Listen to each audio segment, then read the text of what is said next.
Welcome to Pablo Torre Finds Out. I am Pablo Torre, and today we're going to find out what this sound is. I put it way too close to my face. You are actively crying right now.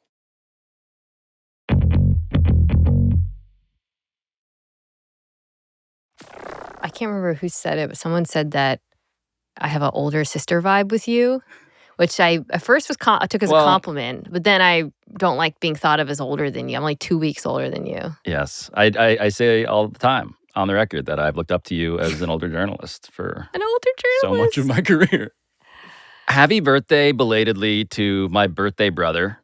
Speaking of our familial relationship. That's pretty wild. Libra gang. I induced, as you know, because I was like, I got to have him on Pablo's birthday.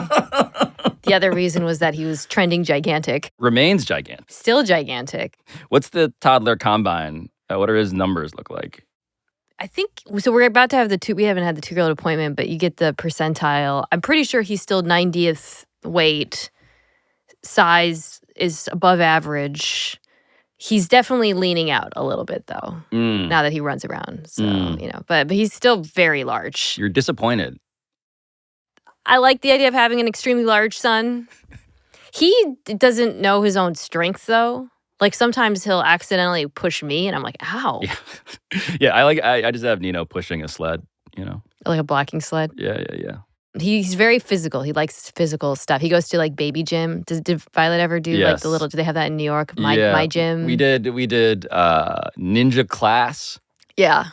Various just padded floors that you can just like bounce off of. On one hand, you're like, this is like Equinox money for someone to just like sit on the floor with the children roll around.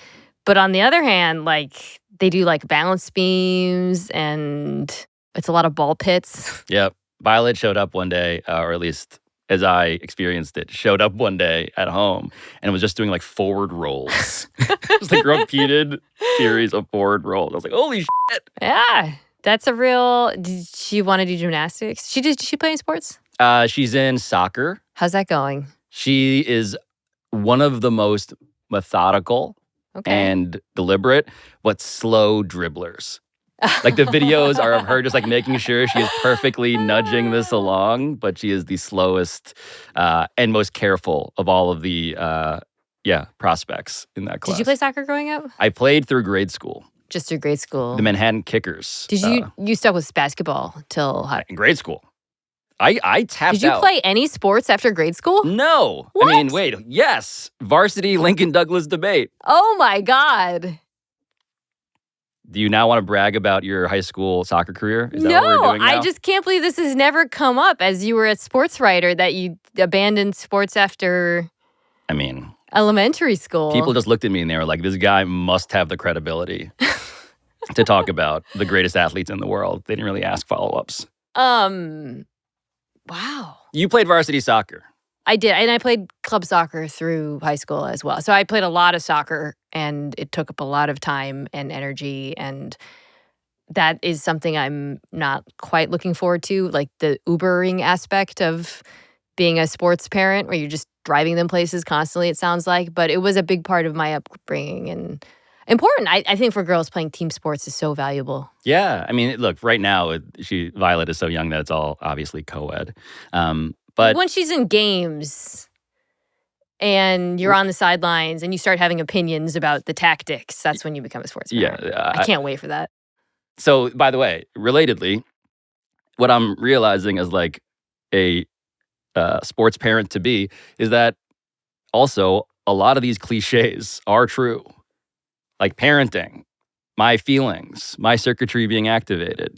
Violet, who started kindergarten now last month, September, there was a point where we, Liz and I brought her to the curb and put her on the yellow school bus. And there's a point at which she's like waving out the window of this yellow school bus, like receding across the horizon line. And I'm like, crying. Yeah, I'm like, of course. Like, I'm just that. I'm that guy. I'm that dad now. Everybody's that dad. But then you go to like the sports side of it and you're like, yes, valuable lessons about teamwork. Right. And what it means to stand up for yourself and how to assert yourself in mixed gender environments. And I'm like, oh yeah, this is this is also real. There's a reason why all the cliches about parenting end up it's a pretty universal experience. The same feelings and concerns are activated for everybody. Give me a non-parenting cliche that you believe in that you think people should be aware of. Like a take, like a hot Give take, me a take. potentially. You want a We're take? doing parenting first take. Oh. I mean, this one is increasingly the older my kid gets, the more and this is a cliche, so maybe it's a bad answer, but I believe I'm meeting him more than shaping him. Yeah. He just is who he is, and I get the once in a lifetime experience of watching that become reality. But it's for all of the time I spend worrying about the tiny little things. What if we don't do this language thing? What if he starts preschool? Ultimately, he just kind of is who he is. Yeah, we are. We find out more than we are able to like inculcate. We can't all be everybody. I think part of all the sports parenting stuff is that you want to be like Richard Williams or Earl Woods or whatever, and it's less that and more like figuring out, oh, this is who I'm living with. Yeah. And that's going to be a big, like, he might not want to play sports. Right now, he looks so physical and active and he loves tumbling and he's like just a boy in just such a boy. I mean, my son is just such a little bro. What does that mean when you're 2? I can tell you what it means. I got him he's part of this toddler crew, and I got him this little stroller. They all have, because they were all fighting over another kid's show. It's clearly a hot item on the playground. So I got him a little one from Target. And the next day, I saw him with the stroller, and he turned around and he had put a dump truck in the stroller. And he was pushing around the truck in the stroller. Instead of like a baby doll. Yes, instead of a baby doll, because that was his most prized possession. I feel like that pretty clearly illustrates what a little bro. Dump truck and big bus weren't his first words, but they were maybe his first compound words. Big bus, dump truck, forklift. Are you not exposed to any of this because you have a little girl, like the little boy universe? Like for example, he's so many books about trucks. It's crazy. Yeah. The most popular kids, like just Goodnight Construction Site, Trash Truck. There's so much content around trucks. I like that we are absolutely raising our children again, or allowing our children to just express the most traditional gender roles. Allowing is the key. Yeah. I thought that Violet was into construction stuff as a kid, and she is. But then compared to my nephew, yes, Miguel, who is like younger, and like there's an amusement park of trucks. It's like sit in a tractor. If a trash truck, especially one that makes noises, drives by, my son, it'll be like full big Bugs Bunny eyes, hard eyes. Everything stops. Pepe Le Pew turns around. We have to sit here. We have to watch it. We have to comment on it. And then he like can't tear his eyes away from it. He thinks it's the best thing in the world. I'm looking up. Okay, this is what it is. Diggerland. Oh my God, that sounds like his dream. Berlin Township, New Jersey. The one and only construction, theme, and water park in the U.S. Look at this shit. Hold on. So she's just not into this stuff anymore? She is, but it's just like she's wearing princess stuff. And I'm like, yeah. But like, look, there's like... crane truck, excavator, it's digger. Just... The other thing about these truck-based books is they're all like cinematic universes. Do you ever we just go to Barnes & Noble and like hang out. So you go to the kids section now, it really is like all content. Like there's obviously a lot of original and new ones, but if there's a hit, like Goodnight Construction Site, then there's like 20 spin-offs. Like Goodnight Construction Site, Valentine's Day edition. Because every single one of these popular books has a full spin-off series, and you have to get them all. Has Nino gotten a whiff of like words he shouldn't say, and does he know about them? Yeah, there's a few. Yeah. What are the words that I don't? It's a lot of scatological stuff. I mean, saying poop to Violet is like the funniest thing in the world. Yeah, my brother-in-law got him a fart machine that makes different kinds of farts, and he is just at the age where he understands it's funny now because he sees people's reactions. He's starting to develop like humor now, right? And starting to see people's reactions. By the way, do you think people enjoy hearing us talk about our kids, or because I sometimes realize that if people don't have kids, I really try to remember they do not want to hear about your kids. I feel like that's a risk I'm willing to take. Dan's not here. Exactly. Let's talk about our kids. My last take in the kids section of today's programming is like, it's okay to not throw a birthday party. Ooh, that's a hot take. Because what I've learned is that every kid needs to invite every other kid. And it's a whole thing. It's a and thing, there are a yeah. zillion of them every weekend. Yeah. And I just think we cannot do that. We cannot. You want to opt out. Yeah. I'm sure your 5-year-old daughter would be totally cool with not having a birthday party while everyone else in her class does. Tough way for Violet to find out that we're not throwing her a birthday party at Diggerland. So Nino just had a birthday party. It was Elmo themed. And it was what themed? Elmo themed. Elmo themed, great. Yes, yeah. So I was just asking around, like, what kind of stuff do I have to get? And all my parent friends were like, you gotta get this. So what I didn't account for was it was Nino's first exposure to juice, apple juice. Oh, man. In particular. He's never had like pure uncut apple juice. And at this party, so it was in a little juice. Play area. So the kids were all penned in, which was the kind of most important thing at this age. And every time I turned around, he would be like, it was like watching like the beginning of like Requiem for a Dream. And I swear to God, that party was 2 weeks ago. I wake up, I take him down to get his breakfast, and he looks at me and he goes, apple juice? And I'm like, we don't have that. And he gets so mad. And it's been 2 weeks and he's still thinking about the high of drinking. He drank like 4 apple juices at his birthday. I mean, can you blame him? I mean, it's good. Nino's gonna. This is like what happens when your parents are super strict. The strictest parents raise the most uncontrollable children. I wasn't allowed to eat sweets growing up. At all? No, we were, but not like, we ate like a lot of fruit. I didn't have like junky cereals. So when I would go to like my friends' houses, I'd Lucky go Charms? ham. Holy shit. Oh my God. Encountering a loose charm? Damn. Did you ever eat in college the charms out of the Lucky Charms? Oh, yeah. I got to college and I was a menace with the bad for you foods in the cafeteria. It's just like once you discover that they just sell the stuff in an Oreo. Oh my God. Just stuff. I also like gained a lot of weight because I stopped playing soccer, like not a lot of weight, but like I didn't realize that it turns out when you don't work out 5 hours a day, you can't have Taco Bell 4 times a day. It took me a while to learn that lesson. But no, I'm not even that strict with Nino's food. It just literally, it's funny because he's had like cake and cookies and it's nothing has hit like apple juice has hit his system. Nothing. You got to get that apple juice live read on your show. I know. Sponsor me. He saw me drinking a beer and thought it was apple juice and got mad the other day. He was like, Mama apple juice? I'm like, this isn't apple juice. It's special mama drink. Special mama drink.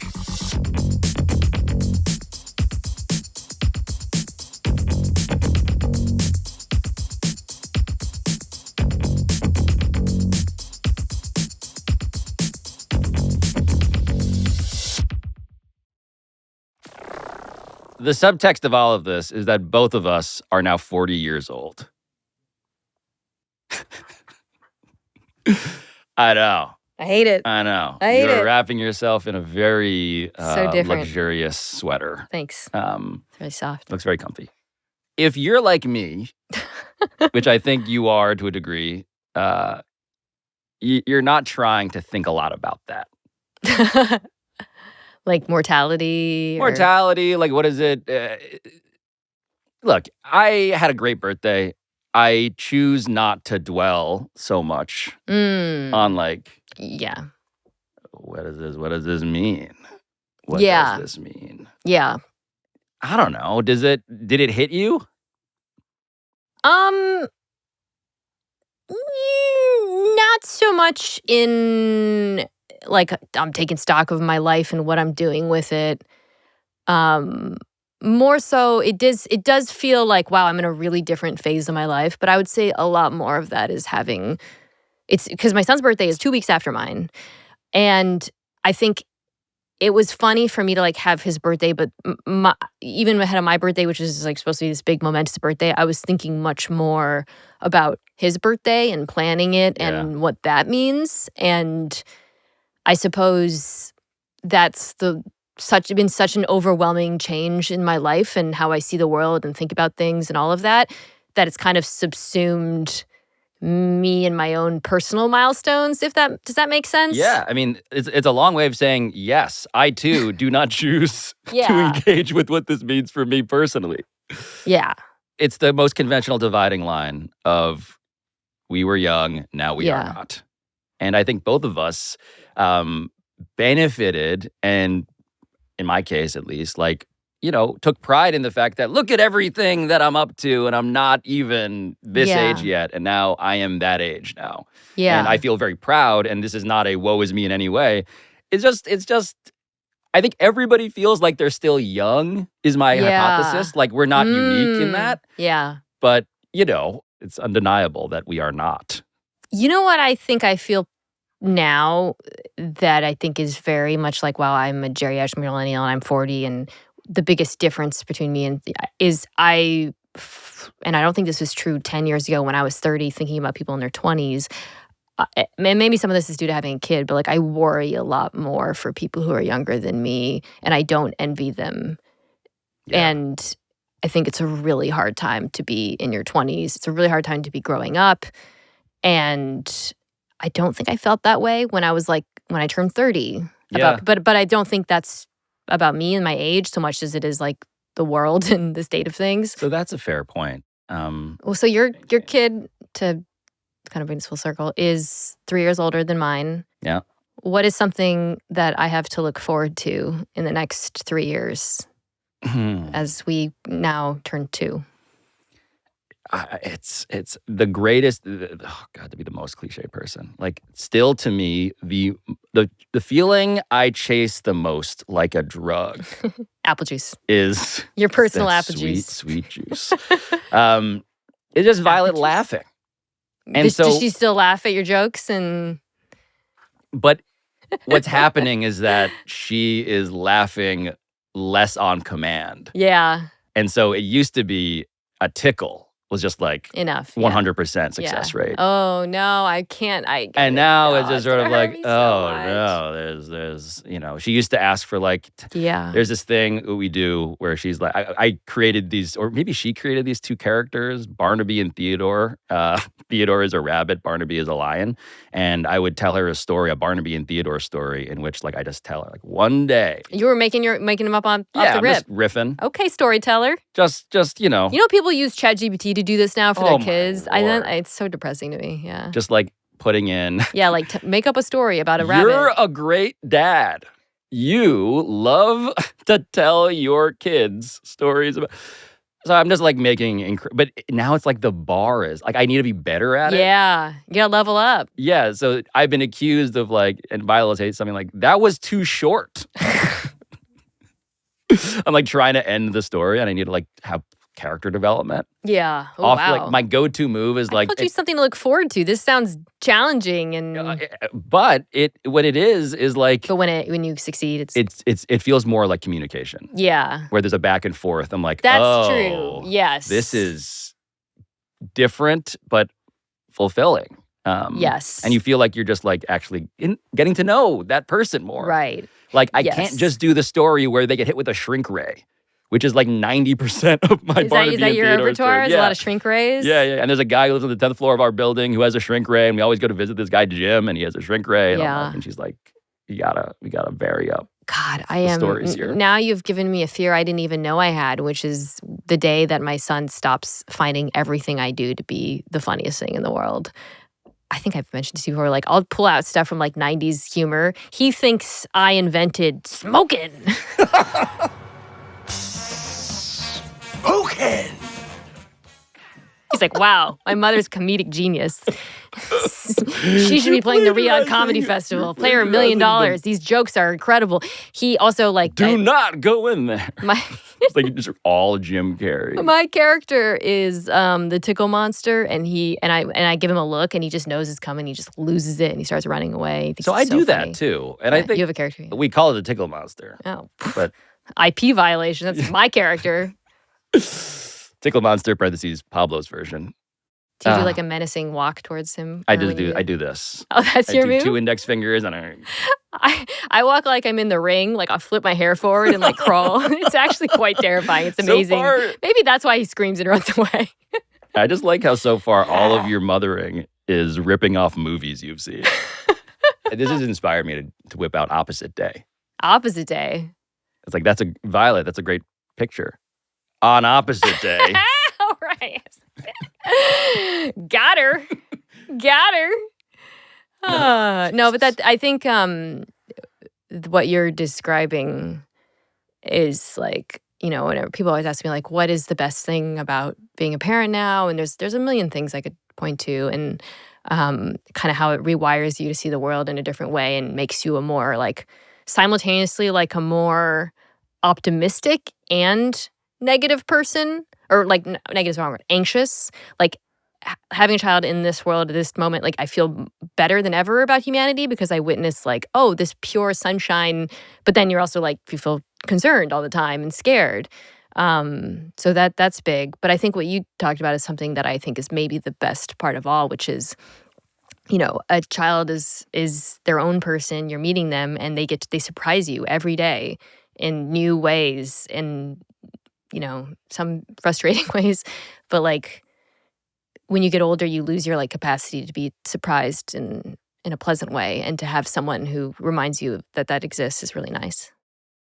Also, the next phase, I'm thinking about like kindergarten, like we just visited Violet's class, and I'm like, you see, and maybe at 2, Nino's already doing this, but like the self-portrait. Oh gosh, yeah. And you just sort of like see how they see themselves. That's really interesting. And how they see you? How Did she draw you in a funny way? Oh, she has drawn me. Violet will draw portraits where after like there's a disagreement with me and Liz in which she like loves seltzer. That is her apple juice, actually. And so she just keeps on. Call it spicy water? When did kids start doing that? Spicy water? Is that water? an LA thing? Or maybe it's an LA thing. They all call it spicy water in LA. Over here on the East Coast, we know it as seltzer. Whatever the hell you guys are lying to your kids about. We have seltzer. And anyway, the point being, like, Violet drew a picture of her next to me and Liz, and she's like crying. and we have like a can of like seltzer that she's like, she expresses her emotions. She's crying because you won't give her seltzer. Yes. It's really funny. It's like emotionally holding us hostage by depicting us. So Nino doesn't draw yet because he's 2. He can only draw like a squiggly, angry line. But he, in terms of like representation of me, he does something that is also equally very telling, or at least kind of gets to me. If there's a commercial and there's an Asian woman, he'll point to it and say, "Mama." Oh, yeah. And I'm Nino, my guy. Doesn't always have to be the Asian woman. We don't all look the same. I know you're 2. Yeah, there's I don't know. I could do parents talk. It turns out longer than I planned on doing parents talk. People love it. No, they don't.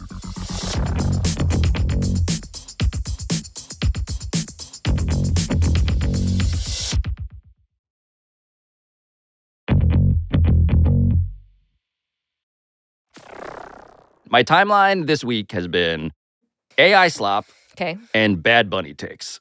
Yeah, and sometimes the 2 merging. I just think the NFL, from this perspective, from like the cultural perspective, this is what I actually did want to talk to you about. What a transition. How do we get from... Oh, God, I'm so good at storytelling. You should have been from the kids' book part. There is a shrink ray. Speaking of bad bunnies who are running away.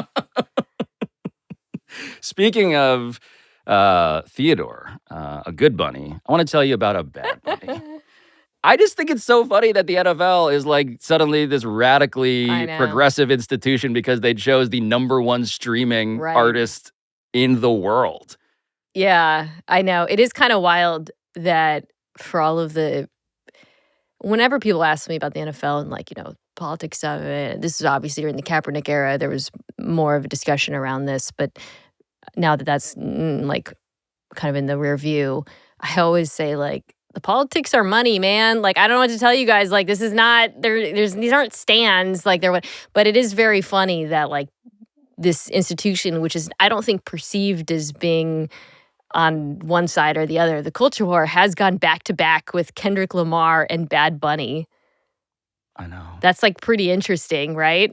But yeah, like they're following the money, they're following culture, they're following the international audience, especially with this move, which is like it's impossible to watch if you actually watch football in the last few years and not recognize that it's like the financial priority for the NFL right now with games overseas. It's very telling that they, like, according to the reporting, wanted Taylor Swift and went to Bad Bunny. Like, the motive in both is there are demographics we would love access to. Yeah. And there are zillions of people Right. in those demographics. Right. And as they say in The Simpsons, money can be exchanged for goods and services. So we want more money. But then, like, I'm looking at the coverage of this, as always, and some of this is the most predictable, but like the Speaker of the House, Mike Johnson, says, quote, well, it sounds like he's not someone who appeals to a broader audience. So that's his take on, like, why Bad Bunny is just like this. That's a leftist In and of itself, decision. a crazy sentence that the Speaker of the House is weighing in on Bad Bunny playing. He wanted Lee Greenwood. Does he do he does one of the USA songs, right? Lee Greenwood. Yeah, he does the one song. Oh, the only song, God Bless the USA. I'm not like a giant Bad Bunny fan. It's not that I dislike him. I just haven't listened to a lot of his music. It's very clear to me, though, among my... He was right. Mike Johnson was right. I don't know any pop. We talked about it. We're both washed. I'm 40. I don't know. Yeah, you're rewatching The Mask. Meanwhile, the streaming artist astride popular culture is escaping our view. But it's just very clear that, like, if you speak Spanish and you live in and around this continent, he's the guy. Yeah. So it's not to say, like, how dare you not know who Bad Bunny is. It's merely to say, like, look how much money Bad Bunny is going to bring to the bottom line of a sport that has only one consistent principle, which is, like, growth. The reactionary stuff I've seen has been along either one of two lines, one of which is that I think most of his music is not in English. Yep. So that's a thing. Or that he himself has been outspoken about not performing in the U.S. right now because of the ICE crackdown, and he had a residency in Puerto Rico that I think I read somewhere was like a GDP booster. Like, it was like crazy the amount of money injected into the economy, which is, again, technically part of the United States. Yeah. So I think some of the backlash I've seen is he's been critical of this country, and I said this to you, but the craziest part of it all to me is, like, there's a lot that's wild about it. I feel like if he was announced as a performer 15 years ago, it wouldn't have been controversial. And it's wild. Like, that's like a crazy thing, right? Like, that we're moving backwards in terms of, like, how these things are perceived. But don't you feel like that's true? If this was 2000... Yes. 12 or whatever. I feel like we were far more culturally adventurous. Yeah. In terms of, like, what we're willing to tolerate as a matter of, like, what makes open to political news. Or interested. Yes, right. So in terms of what the Super Bowl is, like, there are two ways to see Bad Bunny agreeing to do it. Well, that's interesting too. So he agrees, despite all of this, knowing, by the way, that the NFL, in terms of its general cultural signaling, is, again, if they are progressive, it is in the service of an economic motive. Right. And so recently, what are you aligning? Yeah. What does it mean to do it? Yeah. And recently, the signal had been, of course, we want to get along with this administration. From the NFL. Yes. I mean. We're not going to, whatever. We're end racism in the end zone, blah, blah, blah, blah, whatever. It ended. We ended racism. The end zones worked. And those end zones. Enough touchdowns were scored. Mission accomplished. His side of it, I think, is really interesting, right? Because, like I said, he's been taking this, what was perceived as a principled stand, and that's what led to some of the backlash. And I saw some folks kind of accuse him of selling out, you know? Sure. And I think I don't agree with that personally. There's two things. One, let's see the show first. Like, just starting there, right? Yeah. Like, maybe before we talk about what he is and isn't accomplishing with this, and let's see it, right? I think that's a thing. But I also think, like, at this particular moment in American history, when so many Latinos in this country are being targeted, harassed, families ripped apart. I mean, I live in Los Angeles and seeing like just hardworking people afraid to go to work and Yeah. congregate in public. But a moment while all this is happening, The fear could not be more real. to have the world's biggest artist take the world's biggest stage is in and of itself inherently a radical, and more than, maybe that's the wrong word, it's a powerful, like it shows people that they're still represented and they still have soft power.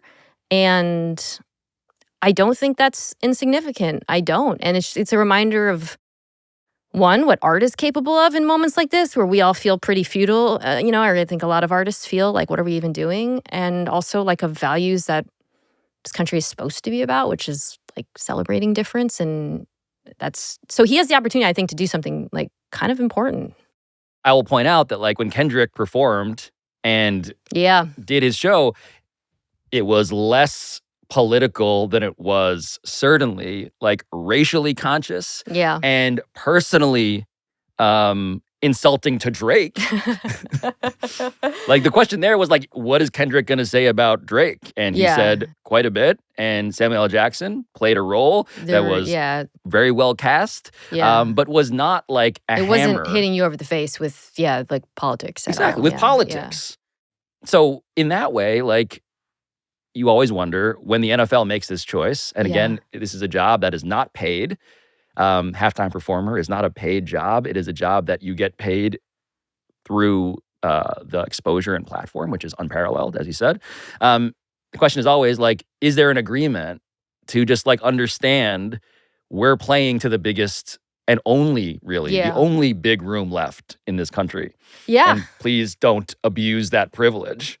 I think I was in the Kendrick thing. I was interested in that regard. I was like, is he going to do something? I remember when Lady Gaga performed, that was also like, is she going to say, like, is there going to be, and routinely, no. It's been just about the music. I think, I guess what I just feel strongly though is like, the music itself is kind of enough at this moment. I really believe like it's a big thing. Low. And but yes, hearing Spanish on the Super Bowl halftime show feels, to your point, it does feel radical, given what everything else is signaling to Spanish speakers in America.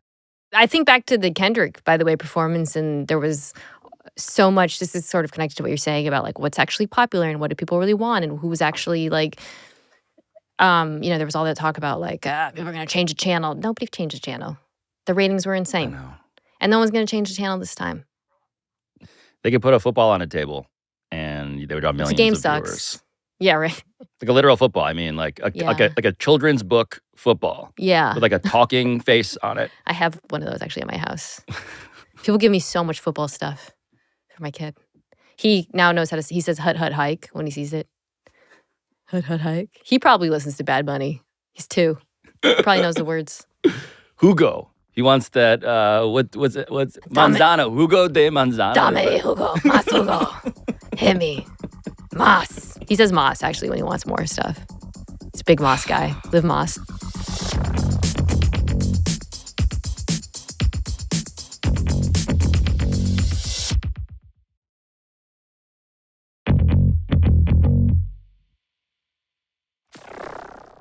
What did we find out today?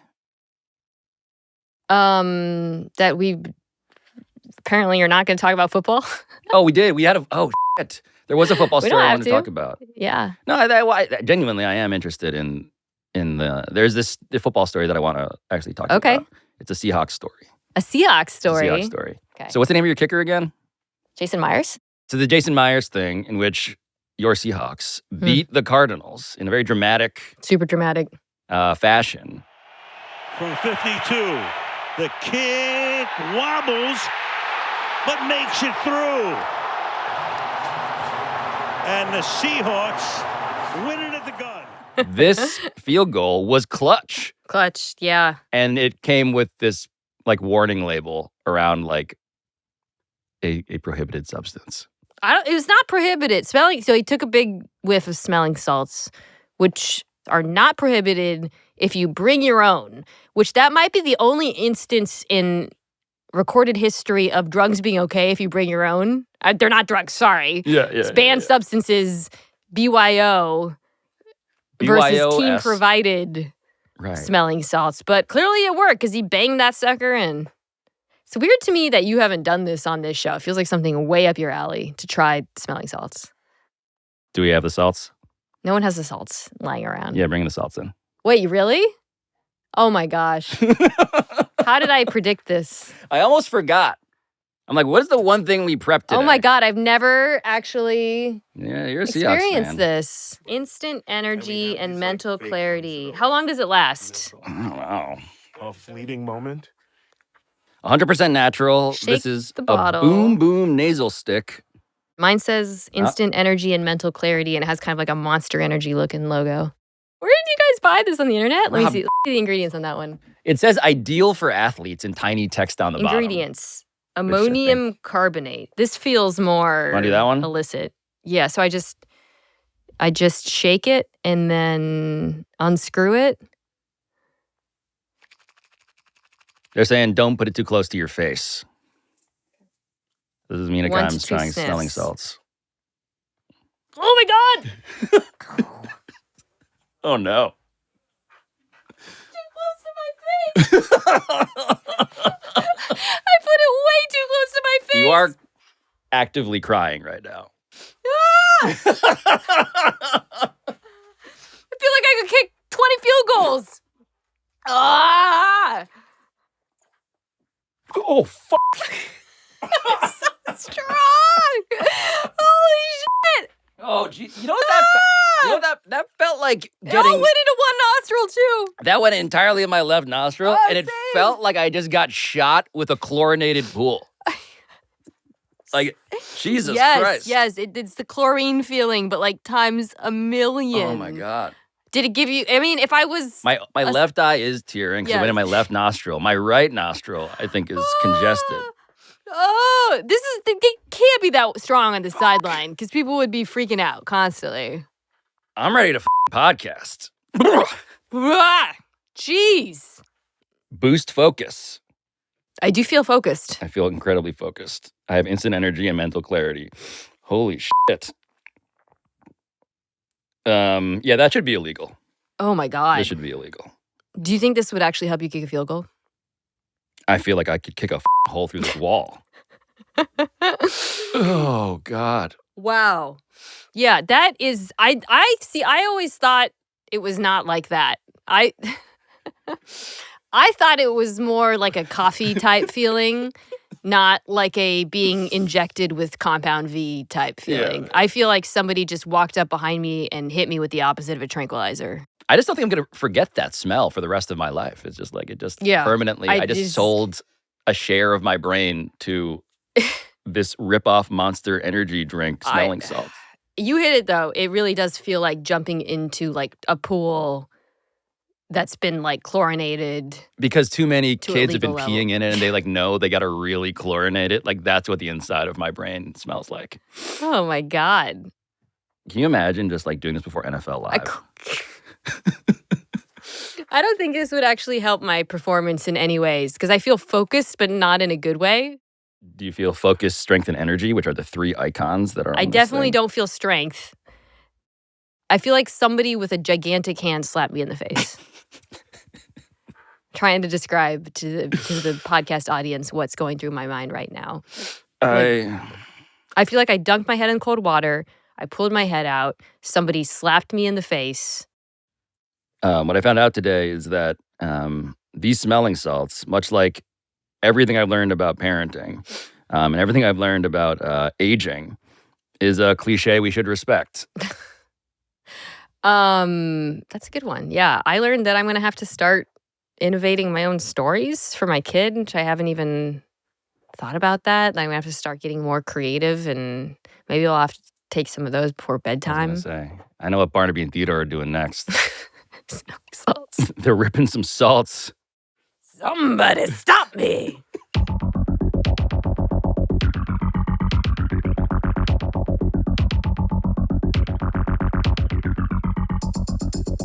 Pablo Torre Finds Out is produced by Walter Avaroma, Maxwell Carney, Ryan Cortez, Juan Galindo, Patrick Kim, Neely Lohman, Rob McRae, Matt Sullivan, Claire Taylor, and Chris Tuminello.